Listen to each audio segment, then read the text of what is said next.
고난주간 둘째 날 우리에게 주신 말씀 보겠습니다. 마태복음 26장 69절부터 75절까지입니다. 우리 한 절씩 교독하시겠습니다. 베드로가 바깥들에 앉았더니 한 여종이 나와 이르되 너도 갈릴리 사람 예수와 함께 있었도다 하거늘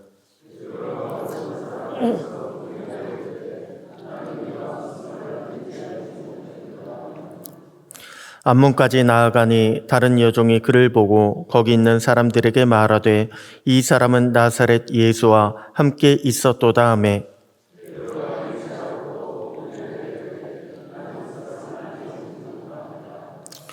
조금 후에 곁에 섰던 사람들이 나와 베드로에게 이르되 너도 진실로 그 도당이라 내 말소리가 너를 표명한다 하거늘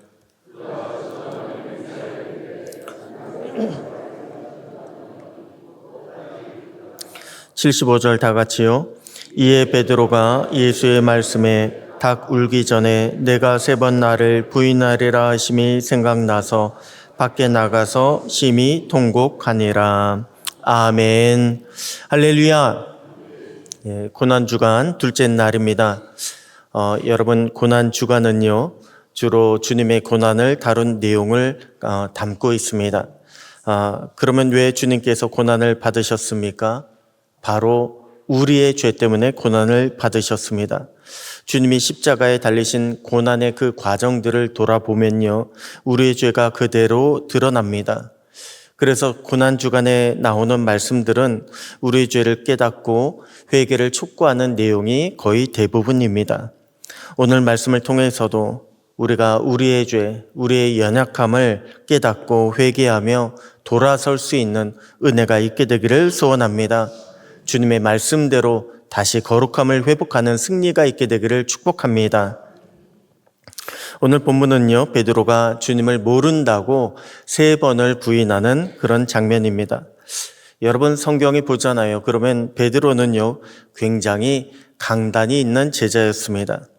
베드로는 한마디로 중간이 없습니다. 한 번 했다 하면 끝을 봐야 합니다. 그래서 베드로가 배와 그물을 버리고 예수님을 따르기 시작했을 때에 항상 누구보다 가장 앞장서서 나아갔습니다. 예수님이 어디로 가시든지 베드로는 함께 있습니다. 심지어 예수님께서 바다 위를 걸어 오시니까 나도 걷겠다고 바다 위로 뛰어들었던 사람이 베드로였습니다. 그만큼 베드로는요, 열정이 있었습니다. 또한 베드로는 믿음이 있었습니다. 자부심이 있었습니다. 그렇기 때문에 예수님께서 잡히시고 모든 제자들이 무서워서 도망쳤을 때에 베드로는 예수님의 결말을 보려고 대제사장의 집 뜰 안까지 들어갔던 것입니다. 태연하게 아닌 척하고요, 거기 하인들과 함께 앉아 있었다고 했습니다. 여러분, 어떻습니까? 이만하면 믿음이 좋다고 얘기할 만하지 않습니까? 다른 제자들은요, 다들 무서워서 도망을 칠 때에 그래도 나는 대제사장 집안까지 들어갔다, 자랑할 만하지 않습니까? 하지만 오늘 본문에서요, 베드로가 드러낸 것은 담대한 믿음이 아닙니다. 오히려 우리의 믿음이요, 얼마나 연약한지, 우리의 믿음이 얼마나 비겁하고 우리가 믿고 있는 우리의 믿음이 얼마나 신뢰할 게 못 되는지를 철저하게 보여주고 있습니다. 아니, 평소 우리의 모습을 보잖아요. 아무 일 없을 때, 좋을 때 우리의 믿음을 보면 우리의 믿음은 괜찮은 것 같습니다. 아니, 좋은 것 같습니다. 그런데 보면 우리의 믿음은요, 믿을 게 못 됩니다. 자, 그러면 언제 우리의 믿음이 연약해질까요? 언제 우리의 믿음이 비겁해지고 흔들리게 되는 것일까요? 먼저 오늘 본문을 통해 보면요, 우리가 사람을 의식하게 될 때 우리의 믿음이 비겁해진다라고 하는 것을 우리는 발견할 수 있습니다. 오늘 본문에 보면 베드로가 대제사장 집 바깥들에 앉아 있을 때에 한 여종이 다가와서 너도 갈릴리 사람 예수와 함께 있었다고 그렇게 폭로를 합니다.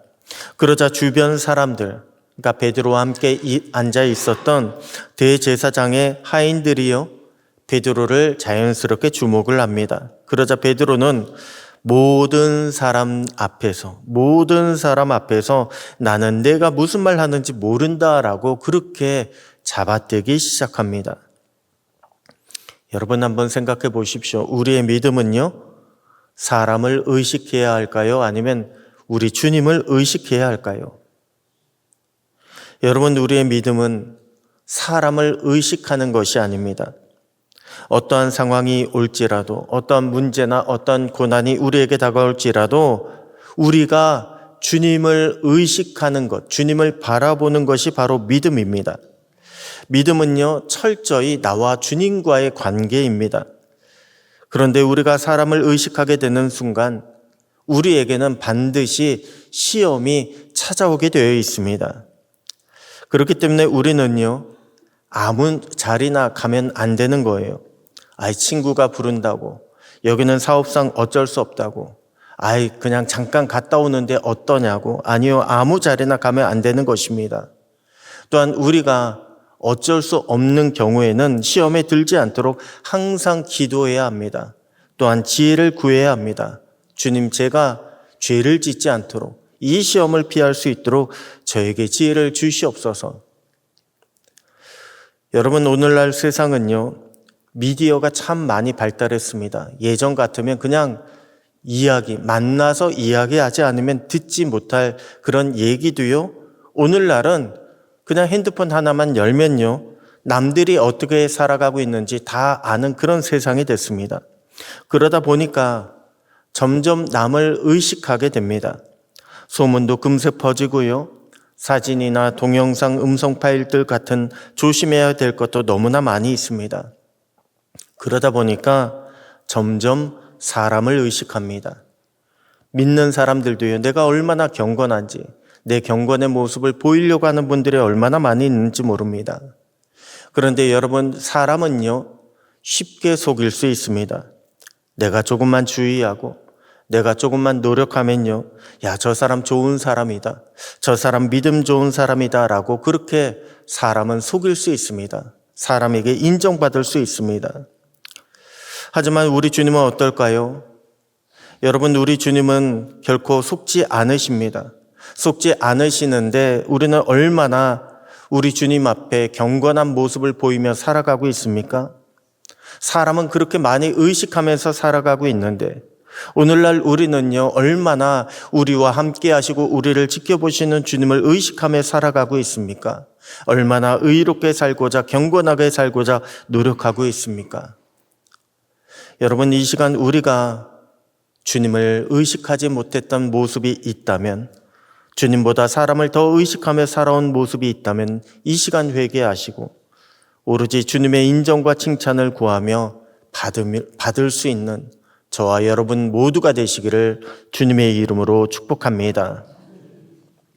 다음으로 우리는 언제 우리의 믿음이 연약해지고 흔들리게 될까요? 비겁해지게 될까요?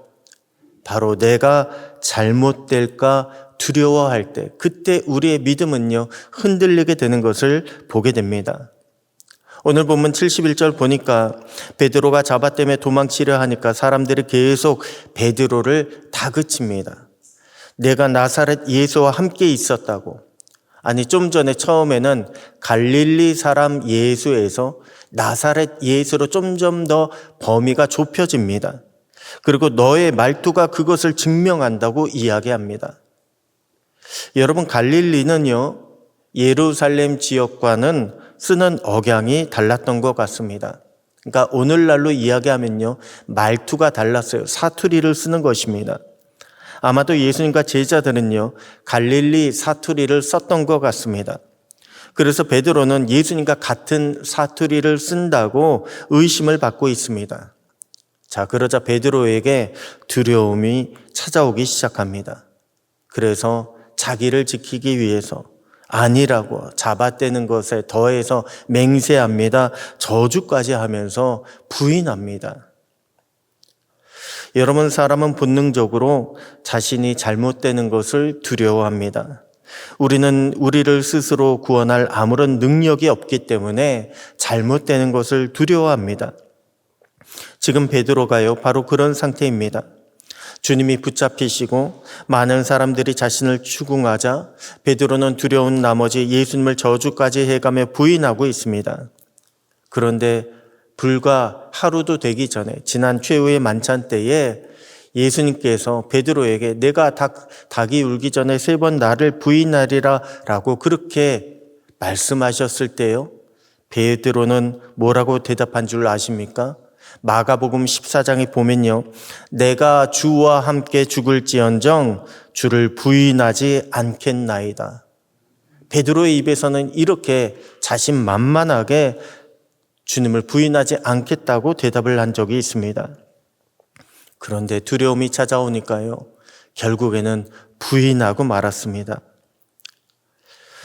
여러분, 인간 중에 두려움이 없는 인간이 있을까요? 아니요, 한 사람도 없습니다. 우리는 모두가 다 두려움을 가지고 있습니다. 그만큼 우리는 연약합니다.